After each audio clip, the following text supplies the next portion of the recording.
दोस्तों 4 अप्रैल सुबह 5 बजे आपके सामने बड़ा अपडेट। उठ जा, ओए उठ।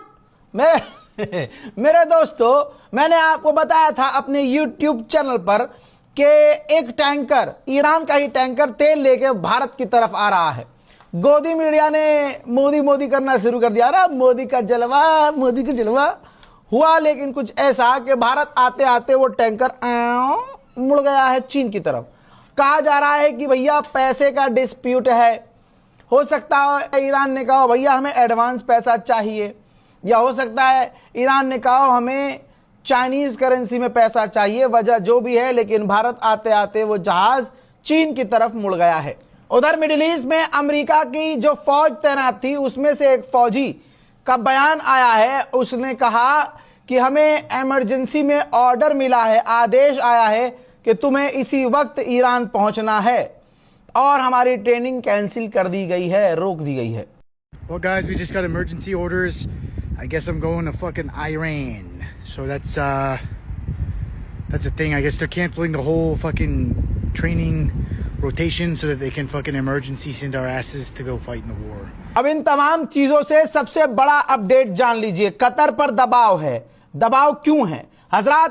पहली सबसे बड़ी खबर यहां आपको बता देता हूं, जो आपको मैंने बताई नहीं, वो ये कि पाकिस्तान जो मीडिएशन करवा रहा था, पाकिस्तान की बातचीत नहीं हो पाई है। पाकिस्तान से ईरान ने साफ मना कर दिया है कि हमें कोई बातचीत नहीं करनी है। पाकिस्तान को मुंह पर तमाचा खाना पड़ा है। पाकिस्तान ने भी कह दिया है कि बातचीत फेल हो गई है। अब तुर्की और दूसरे देश जैसे पाकिस्तान है, वो कोशिश कर रहे हैं, दबाव बना रहे हैं। अमेरिका का भी दबाव है कतर के ऊपर कि आप मीडिएशन करवाओ, आप डील करो। लेकिन कतर कह रहा है कि भाई ईरान तो हमको भी पेल रहा है, तो हम पिले भी और हम जाए भी बात करने। ऐसा नहीं हो सकता। लिहाजा बातचीत ईरान से पूरी तरह से रद्द हो गई है। ईरान का जलवा आप अल जजीरा में पढ़ लीजिए। दोस्तों, अभी कुछ दिन पहले ईरान ने इतना पीटा है कि इतना पीटा है कि इतना पीटा है कि अगला कह रहा है कि कितना पीटोगे भैया, 2 दिन की छुट्टी दे दो। अमेरिका ने 2 दिन के सीज फायर की मांग की थी पिछले वेडनेसडे। ईरान ने कहा सीज फायर वो क्या होता है, ये कह के ईरान ने और बड़े हमले अमेरिका पर किए थे और सीज फायर रिजेक्ट कर दिया।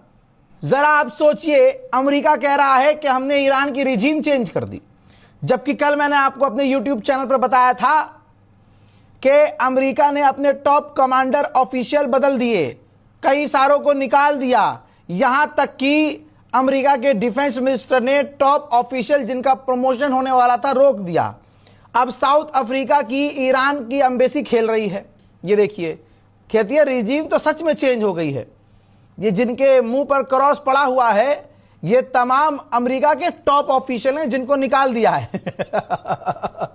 तो ईरान कह रहा है भाई रिजीम तो चेंज हो गई, लेकिन हमारी नहीं, तुम्हारी चेंज हुई है, तुम्हारी। अमेरिका की इंटेलिजेंस रिपोर्ट में खुलासा हुआ है कि ईरान का जो भी मिसाइल और ड्रोन से नुकसान, फाइटर जेट से बम गिराकर नुकसान हम कर रहे हैं, वो तुरंत रिपेयर कर ले रहा है। यानी अगर ईरान की किसी साइलो पर, ईरान की किसी मिसाइल सिटी पर, या फिर ईरान के अंडरग्राउंड बेस को निशाना बना रहे हैं, तो ईरान उसे 2 घंटे में ठीक कर ले रहा है। यहां तक कि ईरान नकली मिसाइलों का इस्तेमाल कर रहा है। हम मशीनरी से देखते हैं, अपनी टेक्नोलॉजी से देखते हैं कि यहां मिसाइल पड़ी हुई है, और जब हम बमबारी करते हैं तो पता चलता है कि मिसाइल नहीं है, वो तो मिसाइल की डमी है, और जहां ईरान की मिसाइलें हैं वहां तक हम पहुंच नहीं सकते। ये कौन कह रहा है?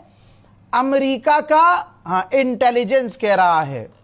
और अंधभक्तों कैसे हसालो के पार्लियामेंट स्पीकर ने बड़ी धमकी दी है। उन्होंने ये ट्वीट किया है जिसमें कहा कि खाना, पानी, अनाज, गेहूं, आटा, चावल, दुनिया के कौन कौन सी कंट्रीज रेड सी के बाबल मंदे के रास्ते से निकल रही हैं, बताइए। यानी इशारा है कि लाल सागर भी अब जो आखिरी बचा है उसे भी ईरान बंद कर सकता है, और ये बंद हो गया तो दुनिया 2 टुकड़ों में बढ़ जाएगी। उधर अमेरिका के सेनेटर अब रो रहे हैं, रिक्वेस्ट कर रहे हैं कि अगर हमारा दूसरा पायलट ईरान के पास है तो इंटरनेशनल लॉ के हिसाब से उसको मेंटेन करें, उसको सही से रखें। अच्छा, तुम सालो इंटरनेशनल लॉ का उल्लंघन नहीं करते हो, तुम बड़ा इंटरनेशनल पॉलिसी और इंटरनेशनल कानून मानते हो। तेरी हट।